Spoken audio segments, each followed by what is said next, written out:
It is time to talk about the greatest fights of 2024. These are my 2024 fights of the year. We're going to go with the top 25 fights of the year and my opinion on why they're in the top 25. There were a lot of great fights this year. There were a lot of shit fights as well. But we're going to go through the best 25, and without further ado, let's get right into it. The number 25 fight of the year for the year of 2024. Mouthful. Manel Kape versus Bruno Silva. Dude, I really liked this fight. As you know, I'm a big Manel Kape fan, big Charles Radtke fan. If you say it, I'm going to be a fan. Plain and simple. If you got the stones to say it, I'm a fan. But this was awesome because it showed that like Bruno Silva has power. He had moments where he was like hitting Kape, and Kape was eating him like Tic Tacs. Like he was able to wear all the damage.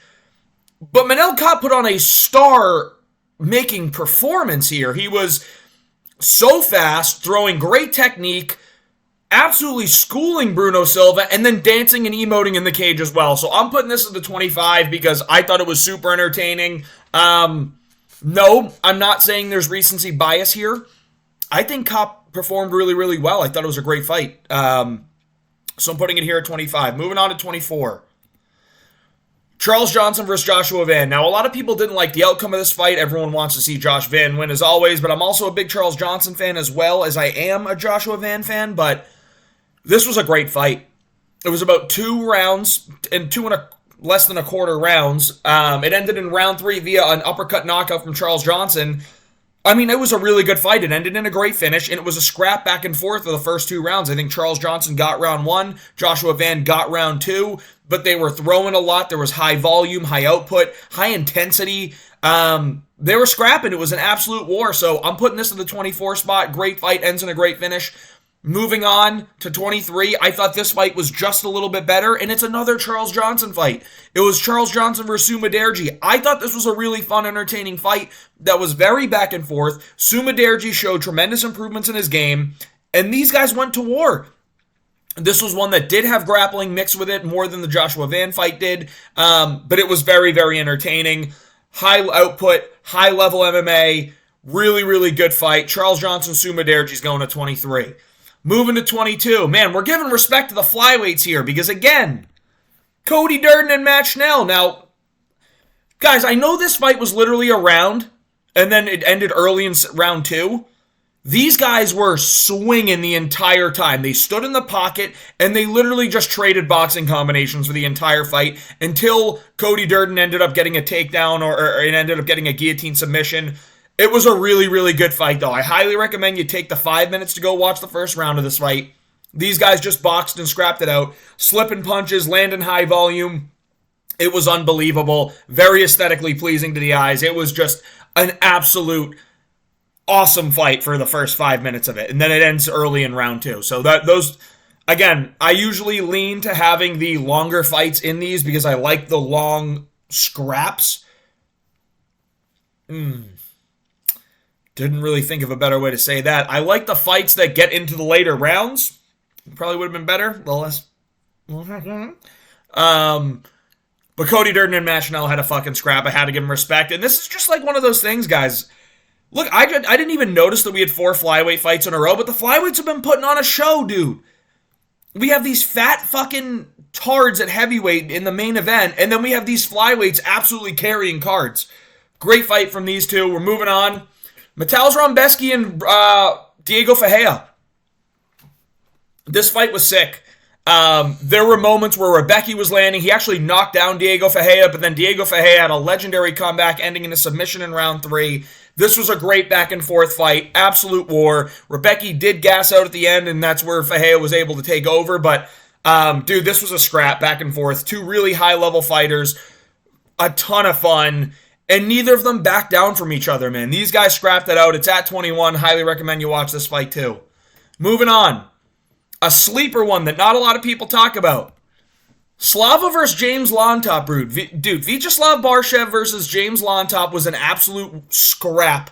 This one, we got to see Lontop, how durable he really was. And these fights that he's getting in are very, very entertaining. And one of the best parts about this is we actually got to see Vyacheslav Barshev go into the flow state. Now, Lontop didn't try and grapple here. He said, I'm a striker. I want to stay on the feet and strike the whole fucking time.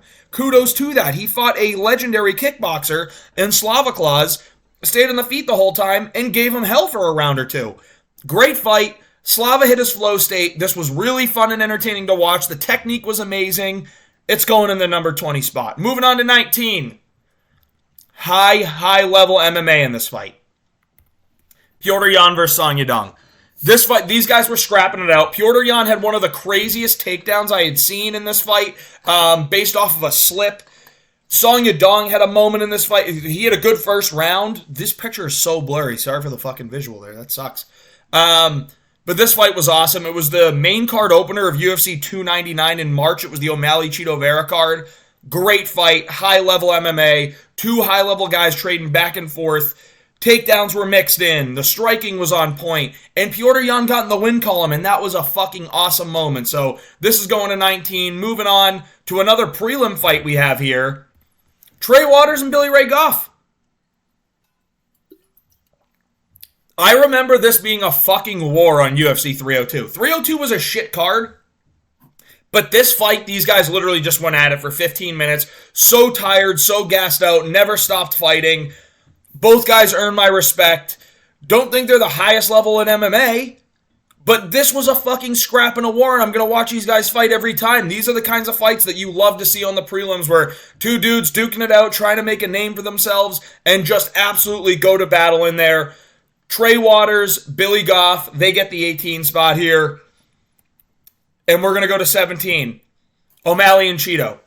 The picture is fucking great there. I don't know what's going on with the other ones. Y'all probably saw this fight. If any of you subscribe to this channel, you've seen this fight. It was great. It was a masterclass in striking from Sean O'Malley. And Chito, listen, the reason it's 17 is because Chito was a punching bag the whole time. But that's part of what made it really fun, is that we got to see all the fucking tricks in O'Malley's bag. Everything. He had a moment where he almost knocked out Chito with a knee, but Chito was able to stay in there after round 2. And they had a moment at the end where they were exchanging. And Chito actually landed a good body shot, but the only reason he lands the body shot is because Sean decided, yeah, let's just throw down at the end. Whatever. It was a great fight. Yes, it was one-sided. But it was a fucking awesome fight. Kudos to Chito for staying in there and being the punching bag we all needed him to be to see how good of a striker Sean O'Malley is. But that's one of those things, is we got to just see how good O'Malley really was at striking in this. And we're going to move on to 16. Title fight. Another flyweight. Pantoja and Usyk. Now, I know this gets a lot of shit because it was like, dude, how is Usyk getting a title shot? He's ranked 10. He gave Pantoja the toughest fight he's had. I mean, Moreno probably gave him just as tough of a fight, but like, dude, this was one of the toughest fights Pantoja's ever had. Usyk put it on him. Was outboxing him, outstriking him, and had good moments in the scrambles. Now, I know a lot of people think that this was, again, it's not a robbery. It was a very close fight. A lot of people think it was a wrong decision. It is what it is, dude. This is kind of like Strickland Duplessis to me. It was very, very close. Usyk looked great in this fight. Pantoja had moments in this fight. It was a scrap back and forth the whole time. This was an absolute treat to watch. Capped off a pay-per-view. And did it in tremendous fashion. Usyk and Pantoja was a sick fucking fight. This was UFC 301 in Brazil.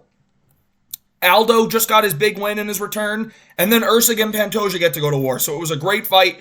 Very happy to see it. It's going to number 16 on the list. Number 15. Caio Borralho versus Jared Cannonier.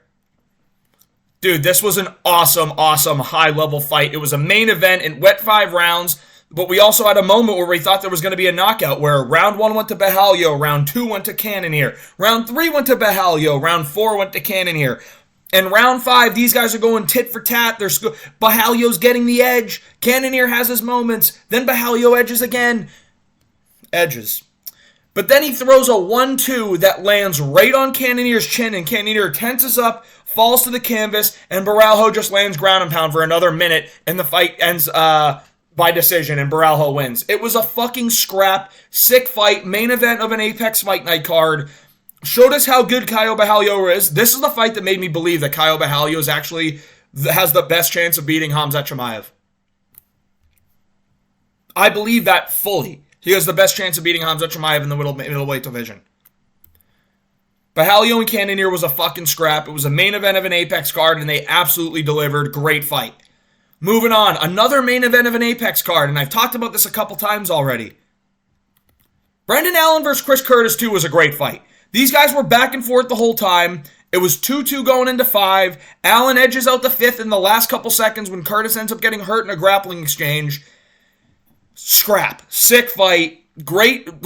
This is one of those fights where you look and you go, dude, the middleweights have been putting on shows in these Apex main events.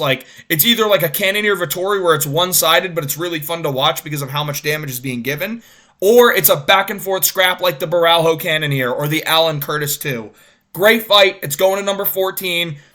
This was awesome to watch. It really was. Moving on to 13. Joshua Van versus Edgar Chairez. Dude, round 2 of this fight might have been round of the year. It might have been. Round 1, Chairez was looking really good. This was on UFC 306, UFC Noche, by the way. Or Riyadh season Noche, because they had to throw 50 different names on this card because it was at the Sphere, and they put pretty much no names on the card. But Chairez won round 1. Looked really good in the boxing. Van had some difficulties here. And then round 2, Joshua Van starts putting it on him, starts landing the body shots, and he hurts Chairez multiple times. Head, body, head, body, head, body. Tremendous combinations. Then all of a sudden, as Van looks like he's about to get the finish, Chairez throws a Hail Mary spinning back elbow, and he rocks Joshua Van where he almost had him out on the feet. Then he goes hunting for the finish. And then Joshua Van gets his takedown, and he starts throwing ground and pound. It was a fucking crazy fight. Round 3 was also awesome. This fight was a fucking scrap. 13 on the list for fights this year. Dude, it's must watch. Absolute entertainment. Total war. Flyweights once again, man, make this list and they're showing out. Moving on. Dude, a lot of flyweights and middleweights on this. Speaking of middleweights, DDP and Izzy, you've all seen this fight. It was awesome. Back and forth war. The build-up was awesome. The fights were awesome. The fight was actually awesome. Ends in a great finish from DDP. First time submitting Israel Adesanya. Izzy had moments where he was hurting DDP, especially with those teeps to the body. I very much enjoyed this fight. Very much enjoyed the result. As you all know, I'm a big Dricus fan, and I'm not the biggest fan of Dogbender. Scrap. Dude, this fight was a fucking scrap. I loved it. Every fucking minute of it.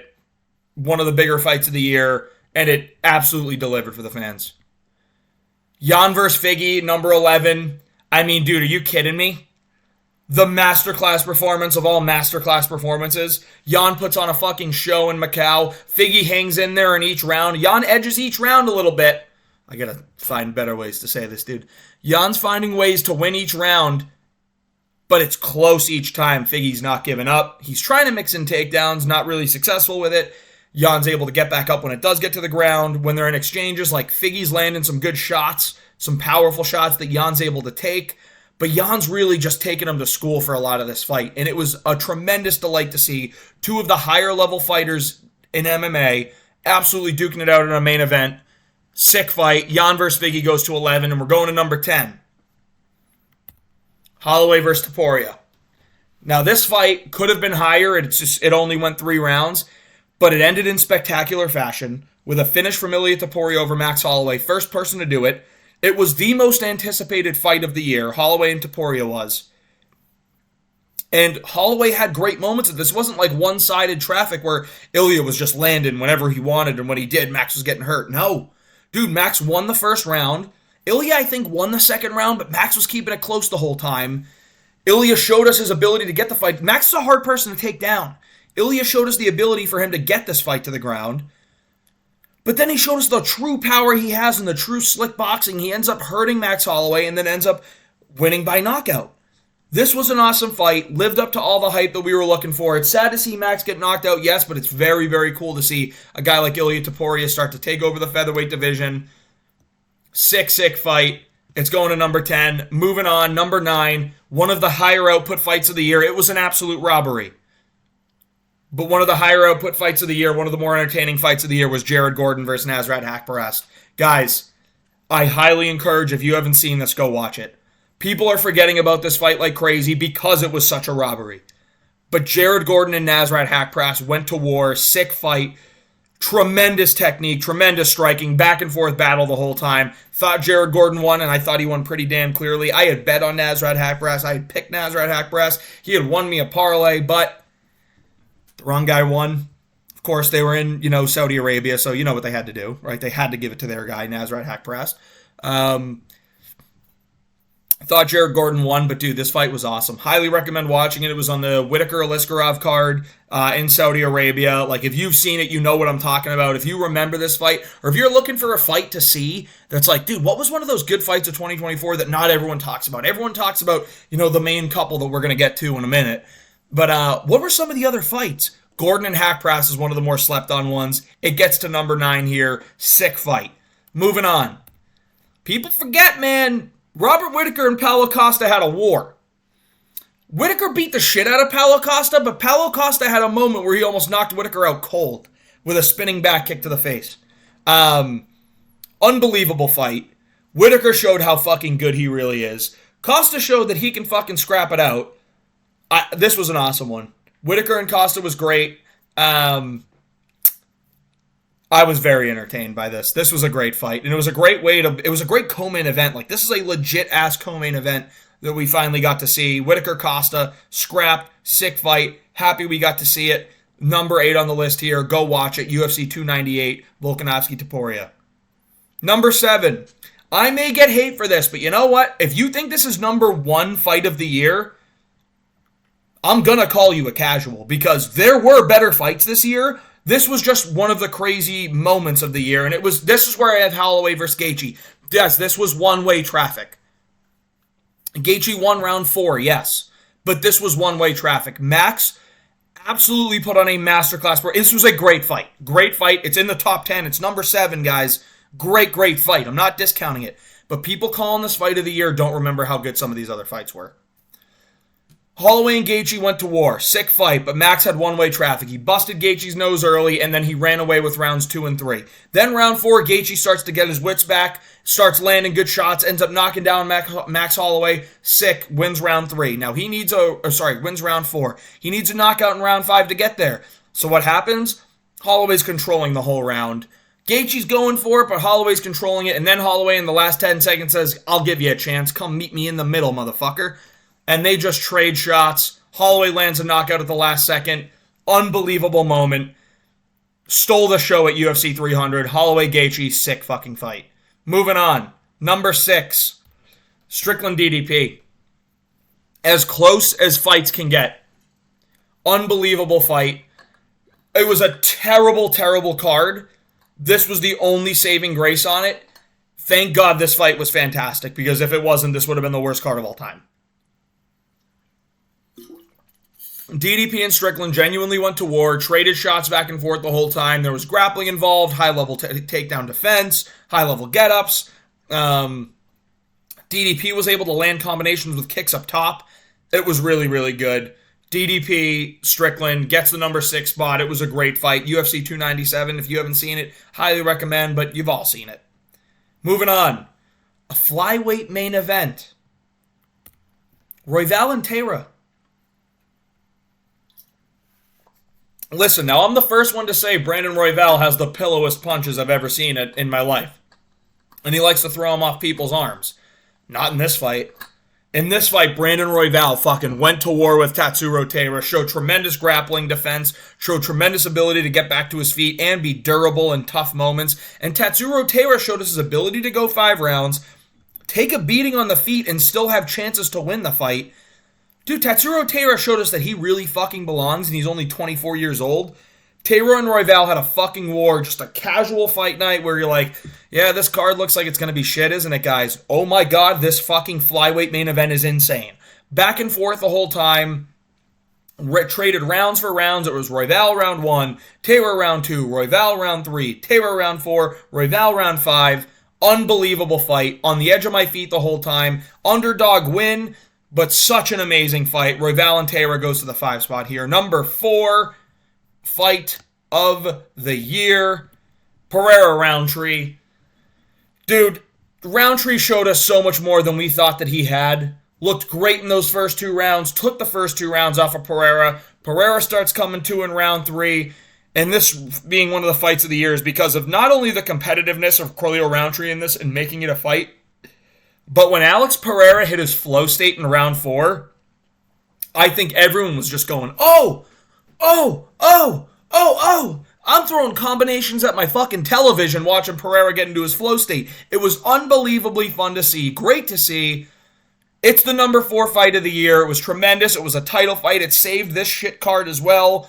Pereira Rountree was tremendous. Number 4. But moving on to number 3, Makhachev Poirier. Competitive scrap. We got so much more from Dustin than we had expected. I picked Makhachev round 1 submission. Turns out he found out that I picked round 1 submission and he got it in round 5.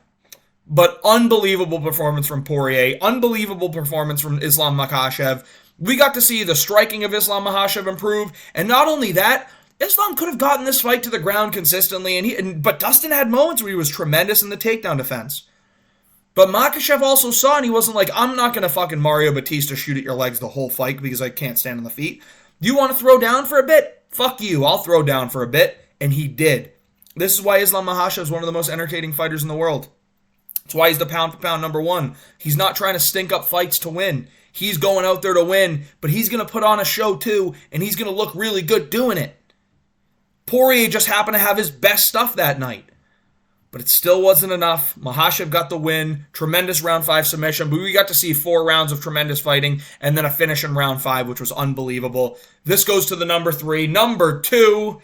You can put this at number 1. I wouldn't be mad. 2 and 1 are interchangeable to me. But I got Ribovich and Zellhuber at number 2. These guys duked it out all fight. This is just one of those fights where you're like, your jaw's on the floor the whole time. Neither guy stopped throwing at all. Tremendous technique. Either guy could have won. Like that Ribovich won because Daniel Zellhuber's fucking eye poking his fucking brains out the whole time. Got his fingers out like, come here, come here. It's driving me nuts. I'm not a big fan of Daniel Zellhuber. I'll fucking say that. And I am a big fan of Esteban. You know that this channel, we're Esteban Ribovich fans. But dude, Ribovich and Zellhuber went to fucking war on Noche.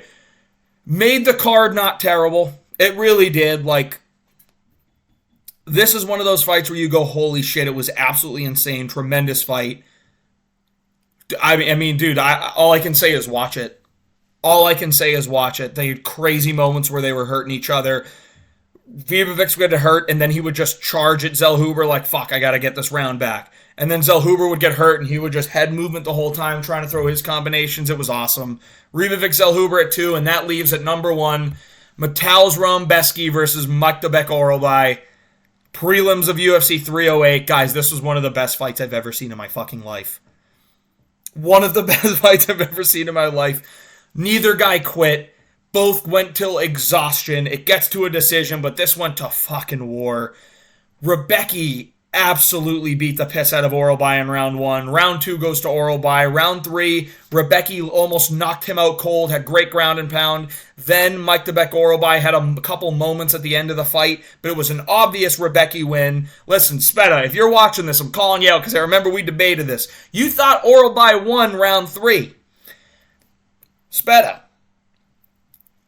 Round 3,